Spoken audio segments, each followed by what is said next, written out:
currency.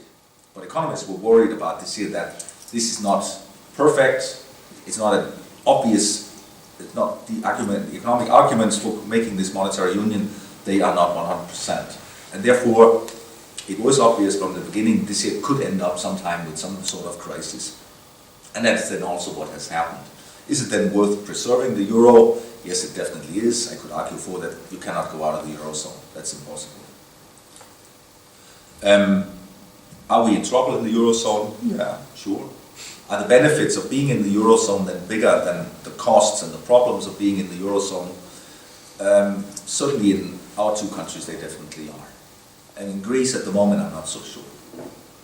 Economists, were they worried about it? They were a little bit nervous, or they were nervous also because they said,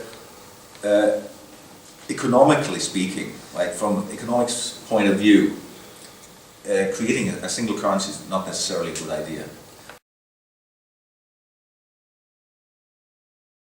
If Greece is supposed to, let's say Greece will go out of the monetary union, then we all know what is going to happen. And that is that they will create a new currency, of course, but then they will devalue that currency in order to gain competitiveness. That means a new currency, let's say it'll be created at 1-to-1 with the euro, but then after that they will devalue it, so let's say 2 new drachmas in Greece to 1 euro, so losing half of its value. People then in Greece will necessarily get to know about this, because in order to create a new currency, you cannot do that overnight, right? You have to think about, hey, you know, we need to call somebody about the new design of a euro, of the new drachma, right? And then you call some famous artist in Greece, and you say to him, please, you know, think about how to make some new coins, some new pictures on the coins, and pictures for the banknotes. And by the way, keep it a secret, right? You cannot tell anyone else.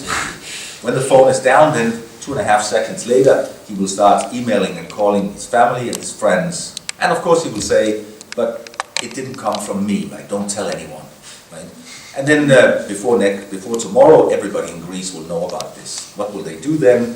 Everybody will start to take their money out of the Greek banks, because they know that if there's a new currency coming, all money that you have in the banking system will be converted into this new currency that will then lose value. So you take all your money out of the banks and send them to, a bank in another country, safe country, let's see, Germany, obviously, right? In that way, then you sink the banking system in Greece. The banking system in Greece goes down very quickly. People in Portugal are not stupid, right? So they will think about this, say, hey, wait a minute, our country is also in trouble, right? Could we be next? Right? If these Greeks go out, could we also then go out? Better take our money out of the banks and send it to Germany, right?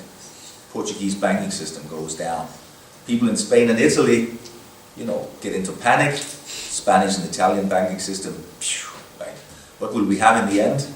Only banks in Germany, Netherlands, Finland, Estonia and Latvia, right? Luxembourg. And in Luxembourg will also be included, but you can send all the others down. And then it is you go back and say, we in the European Union, we cannot have this here happening.